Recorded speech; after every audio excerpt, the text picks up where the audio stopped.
रक्षाबंधन की एक पौराणिक कथा भगवान विष्णु, देवी लक्ष्मी और राजा बलि से जुड़ी हुई है। आज हम उसी कहानी के बारे में जानेंगे।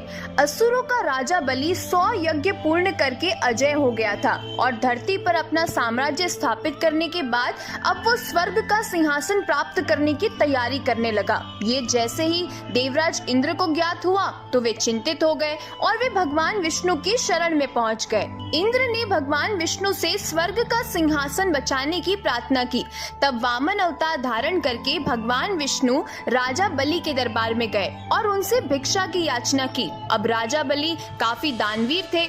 उसने वामन अवतार भगवान विष्णु को वचन दिया कि वह भिक्षा में जो भी मांगेंगे उन्हें प्रदान किया जाएगा। भगवान विष्णु ने भिक्षा में 3 पग भूमि मांग ली। राजा बलि ने अपना वचन निभाते हुए वामन अवतार भगवान विष्णु को 3 पग भूमि दान में देने के लिए कहा।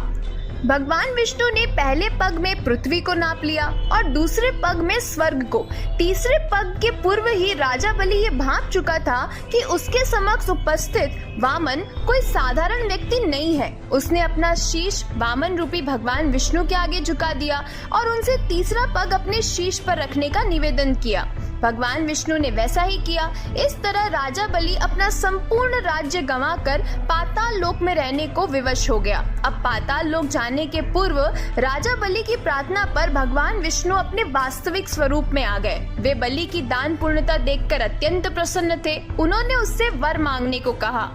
राजा बलि बोला, भगवान, मेरा तो सब कुछ चला गया। मेरी आपसे बस यही प्रार्थना है कि आप हर घड़ी मेरे साथ रहो। अब भगवान विष्णु ने तथास्तु कह दिया और राजा बलि के साथ पाताल लोक चले गए।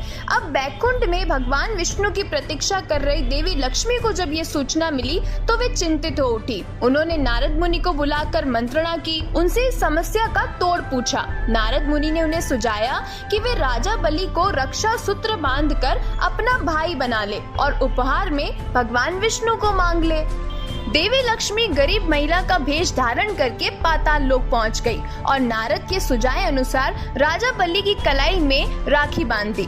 तब राजा बलि बोला कि आपको देने के लिए तो मेरे पास कुछ भी नहीं है। देवी लक्ष्मी अपने वास्तविक स्वरूप में आ गई और बोली, आपके पास तो साक्षात भगवान विष्णु है, मुझे वही चाहिए। राजा बलि ने भगवान विष्णु को देवी लक्ष्मी के साथ जाने दिया। जिस दिन देवी लक्ष्मी ने राजा बलि को राखी बांधी थी उस दिन श्रावण मास की पूर्णिमा का दिन था और तब से ही वह दिन रक्षाबंधन के रूप में मनाया जाने लगा।